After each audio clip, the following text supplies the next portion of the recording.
fazemos é produto do que somos. Mas e o que comemos? O que significa? Você come certo? Você gosta de comer? Você não gosta de comer tanto? O que é esse momento de refeição para você? A comunhão. Esse momento de participar da comunhão através da alimentação com outras pessoas. O que significa? O que a Bíblia fala a respeito disso? É sobre isso que nós vamos falar hoje aqui no Clube do Livro.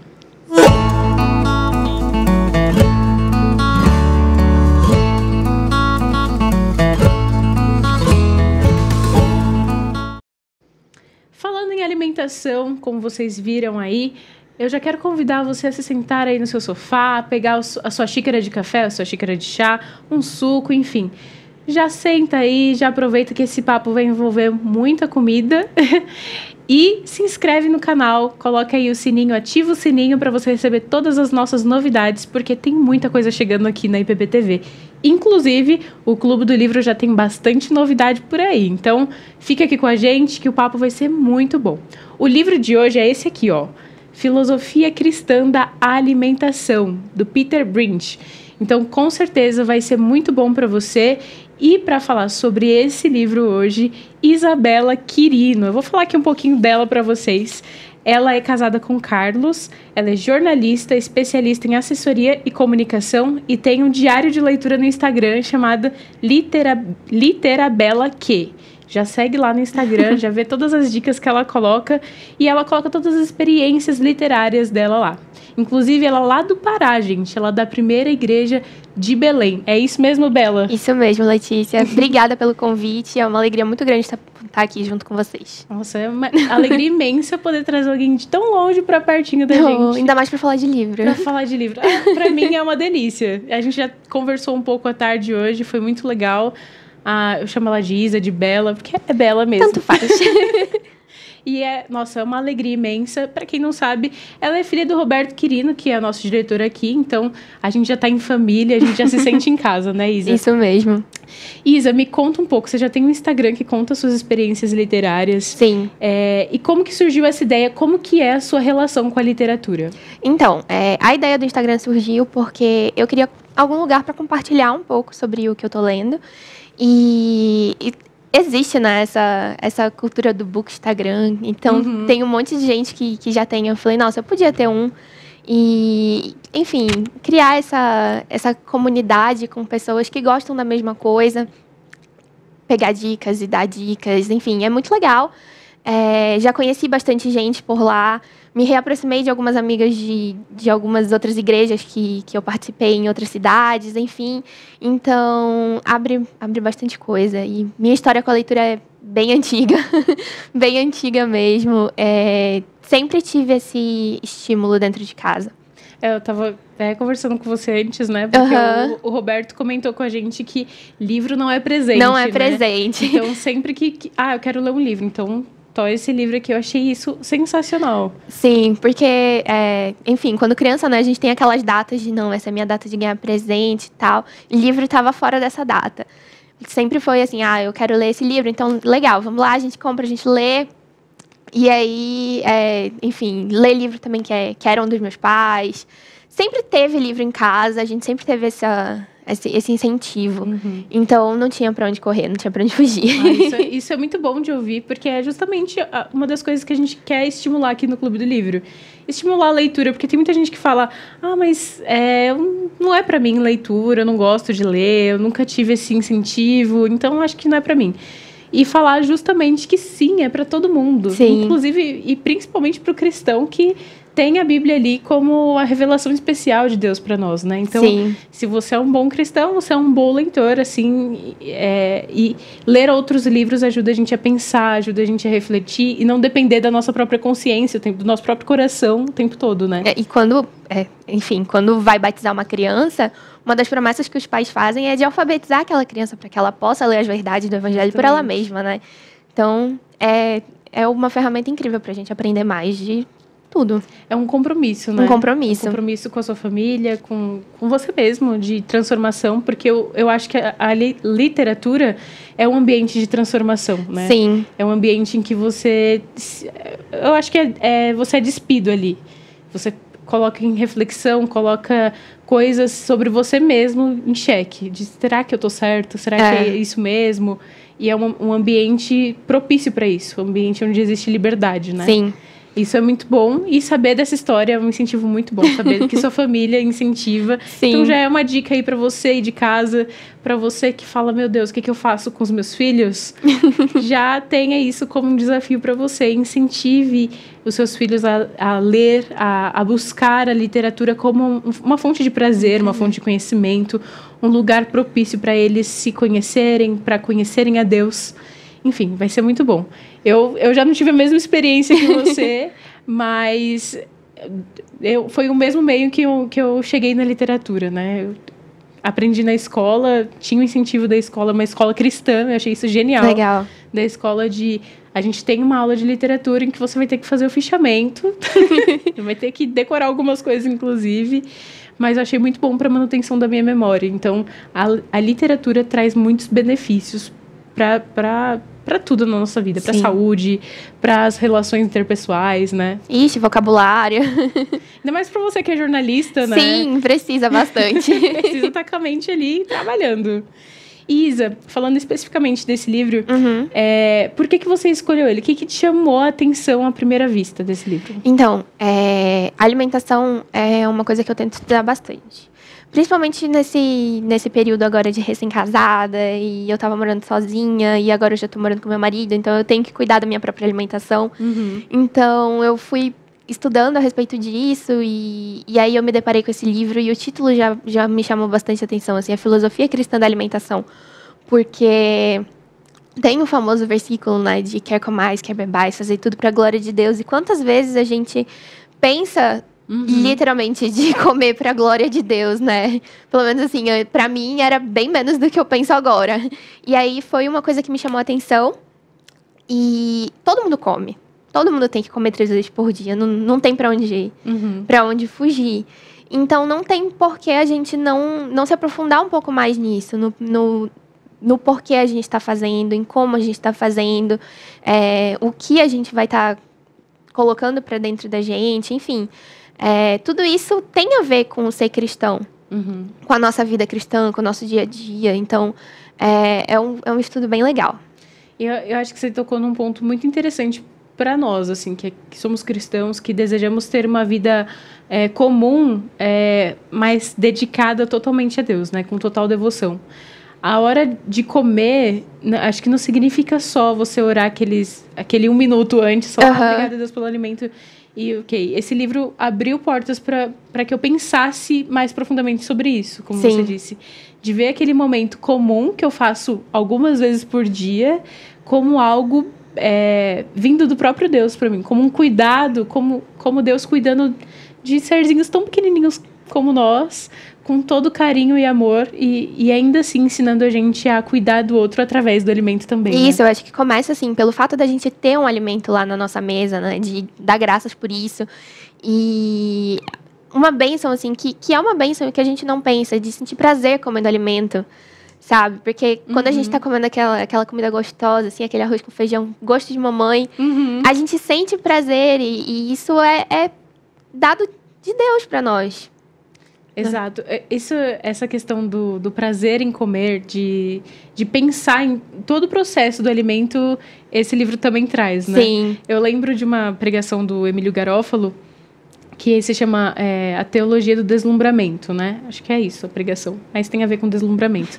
E ele fala sobre os processos das coisas que ele mais gosta de fazer, né?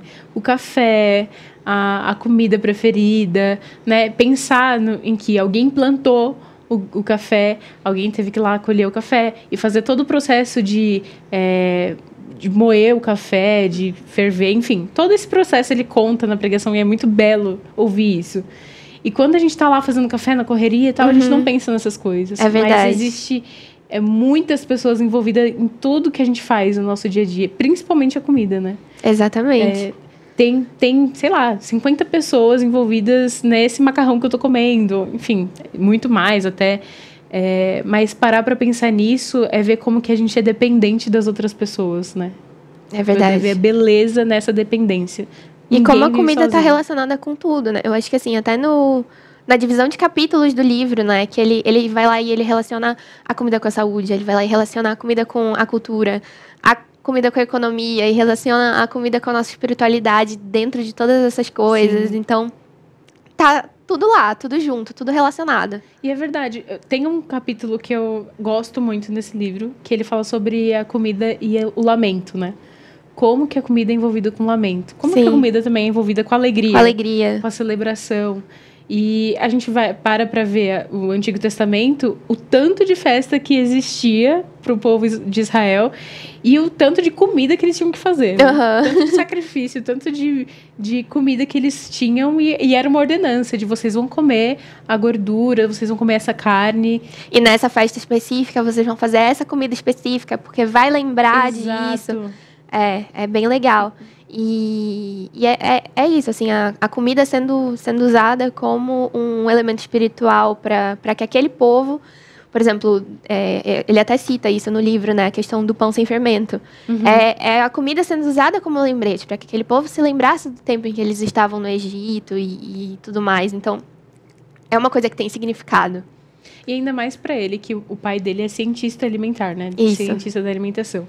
E eu achei genial, porque ele trouxe esses conhecimentos que o pai dele levou para casa sobre os alimentos e ele conseguiu linkar isso com as escrituras. Então, você vai ler o livro e vai ter muito versículo para você ler. Inclusive, se você for ler junto com a Bíblia, você vai demorar aí um tempinho para você terminar esse livro. E olha que ele é fininho. Ele é verdade. E, assim, a comida tá na Bíblia do início ao fim, né? Sim. É literalmente do início ao fim. A gente vê a última ceia, por exemplo, né?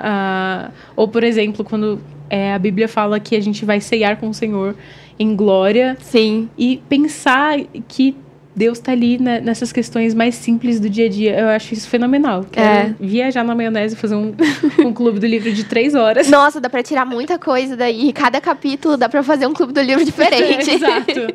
Dá mesmo. Essa questão da celebração com a comida, eu achei muito legal. E eu queria que você expusesse um pouquinho a sua vida aqui pra gente. Eu pedindo aqui a sua exposição na internet, né? Mas... Estamos aqui pra isso. A gente põe a cara a tapa, né?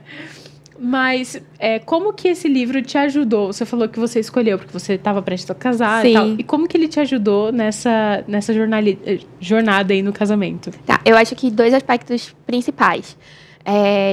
Como planejar a alimentação da minha família. Agora sou só eu e meu marido, mas em breve vamos ter filhos, né? Então, eu vou estar responsável por planejar essa alimentação.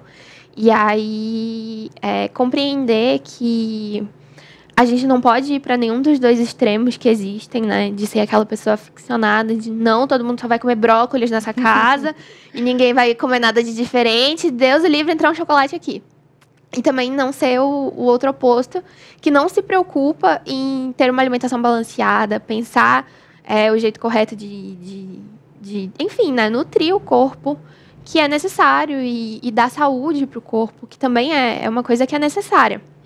Então, eu acho que me ajudou nesse caminho, assim, de pensar como é que a gente vai elaborar isso agora e futuramente. E também, acho que estabeleceu uma ideia que eu já tinha, que foi um pouco do que a gente conversou antes aqui do Clube do Livro também, a respeito do momento de se alimentar, de como você vai comer, sabe? De sentar na mesa para comer e não fazer aquela refeição corrida com o celular do lado, ou, tipo, cada um num horário diferente, ou comer trabalhando, né? Ter esse horário de se alimentar como uma coisa para a família, que vai trazer o alimento para o corpo, para a nossa nutrição, e ao mesmo tempo vai promover um espaço de comunhão para a família. E é uma coisa assim que eu já tinha na minha família antes de me casar, e eu olhava e eu falava, nossa, tem que ser desse jeito, tem que ser assim, porque é muito bom. É muito bom, assim, você sentar na mesa para comer. E aí, quando você olha no relógio, você vê que você passou horas lá conversando com a sua família. Exato. É bom porque você fortalece o seu relacionamento. Você não fortalece só o seu corpo individualmente, né? Isso. Eu lembro que na minha família, a gente sempre não era todas as refeições juntos, porque nem todo mundo ficava em casa, mas quando eu ia para casa da minha avó e eu era adolescente, né, juntava a minha tia, a minha avó, todo mundo que tinha lá no quintal, e a gente fazia o café da tarde junto. A gente podia almoçar, cada um na sua casa, mas o café da tarde todo mundo se juntava e a gente ficava até o horário da janta conversando na mesa. E era um período em que a gente brincava, a gente conhecia mais como que foi o dia do outro, quais eram as dificuldades. Às vezes acabava com louvor. Meu tio chegava do trabalho, pegava violão e todo mundo cantava. Então, acho que gerar esse tipo de relacionamento, gerar esse pensamento intencional sobre as coisas, né? Isso, a gente tem que ser intencional com tudo. Exatamente. Não é aquela coisa assim de, eu vou viver minha vida atropelado e tem que comer mesmo, então eu vou pegar qualquer coisa e aí eu vou comer e dar qualquer coisa lá pro menino e vida que segue. Exato. E aqui em São Paulo a gente tem muito essa tentação, gente. Quem é de São Paulo e tá aí assistindo o Clube do Livro, eu sei que quase escorreu uma lágrima aí no seu rosto, porque é triste essa situação. Mas nós trazemos uma boa notícia para você. Se você quer saber mais sobre esse assunto, leia esse livro. A gente está comentando aqui, tem muita coisa por trás disso tudo, mas pense, já comece a refletir sobre o seu dia a dia, suas refeições. A gente tem um costume, por exemplo, de comer em pé, comer correndo, né? A gente pega um pão de queijo e sai correndo pro trabalho, come na rua. Mas qual que é a importância de sentar, de comer, mesmo que você viva sozinho, mas de sentar naquele momento e comer e pensar. Tem um momento de introspecção ali, né? Isso. Tem uma parte do livro que eu até separei para ler para vocês, que eu gostei muito, que o autor fala sobre a valorização naquele momento de alimentação, né? Ele fala: uma vez que a refeição é um tempo de relaxamento do trabalho e um momento para a comunhão, trata-se de um período sagrado para as coisas que você valoriza. Se você come enquanto assiste a televisão, isso demonstra sua valorização do que está no programa de TV. Caso você faça uma boquinha durante uma reunião de negócios, isso mostra que você valoriza o seu negócio. Se você encontra seus amigos no McDonald's, isso mostra que você valoriza o grupo de amigos. Se você come com a sua família, isso mostra que você valoriza a família. O que você valoriza mudará a sua cultura. Quando as pessoas reconhecem que é mais saudável e barato fazer a própria comida em casa, elas ainda terão dificuldade em mudar os hábitos. Mas se elas valorizam a família, então ficarão indo e vindo, porque o lar e a hospitalidade serão centrais. Essa palavra-chave para mim é hospitalidade, né? Sim. Também mexe com a questão de receber pessoas em casa, né? Exato. E é isso. Essa cultura de você sentar com a sua família na mesa se estende. E aí, quando você vai ver, os irmãos da igreja já estão vindo para sua casa e vocês ficam lá em comunhão, se alimentando. E fora, assim, claro, todas as igrejas fazem eventos enfim, as famílias vão juntas. Tem uma programação lá na igreja que eu acho muito legal, que é do Dia de Ação de Graças. Uhum. Então, no Dia de Ação de Graças, a gente vai e faz o culto. E aí, depois, cada família leva um prato e a gente vai pro salão social pra gente poder comer junto. É muito legal, assim. E é isso, é esse celebrar em volta da comida, em volta da mesa. E eu acho interessante, mais uma vez, o que você falou, sobre essa importante e a valorização da celebração, né? A gente não tem as festas judaicas hoje em dia, né? Mas a gente tem o corpo da igreja como uma unidade, né? A gente tem os nossos irmãos em Cristo e a gente pode ter comunhão com eles, sentar à mesa com eles, dividir as nossas aflições, as nossas alegrias, conversar. Afinal de contas, a gente não passa 24 horas do dia com eles. Então, é interessante a gente ser intencional nisso também, né? A gente é tão autocentrado, às vezes, que a gente só come o que a gente quer, a gente só vai nos lugares que a gente gosta de comer e a gente para de pensar que o que será que o outro quer? Nossa, será que fulano pode fazer essa refeição do meu dia comigo? E isso gerar discipulado, no final das contas, né? É verdade, porque você tá lá nutrindo esse relacionamento, né? Como a gente falou antes.